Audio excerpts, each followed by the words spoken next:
Hi, நான் உங்கள் சத்யா விஜய் கணேஷ். நான் கருப்பு கவுனி வச்சு பாயாசம் ரெடி பண்ண போகிறேன். அதுக்காக நைட்டே ஒரு டம்ளர் கருப்பு கவுனி அரிசியை தண்ணியில் ஊற வச்சுருந்தேன். அரிசி நல்லா ஊறியிருக்கு. அதை அப்படியே குக்கரில் வச்சு 10 விசில் வச்சேன். அரிசி நல்லா வெந்து வந்திருக்கு. கொஞ்சம் உப்பு, தேவையான அளவு நாட்டு சர்க்கரை, கொஞ்சம் ஏலக்காய், அதோடு கொஞ்சம் நெய்யையும் ஆட் பண்ணிட்டேன். நல்லா கொதிக்க விட்டேன். இப்போது சுவையான கருப்பு கவுனி பாயாசம் ரெடி. இதில் கருப்பு கவுனி அரிசி, உப்பு, பூண்டு அப்படியே வச்சு இதை கஞ்சாவும் வச்சு குடிக்கலாம். இதனால் வெயிட் லாஸ் ஆகும்.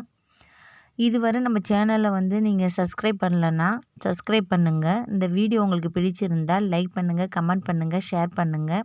மறக்காமல் சப்ஸ்கிரைப் பண்ணுங்கள். பக்கத்தில் உள்ள பெல் ஐக்கானையும் கிளிக் பண்ணுங்கள். மீண்டும் ஒரு நல்ல வீடியோவில் உங்களை நான் மீட் பண்ணுறேன். தேங்க்யூ.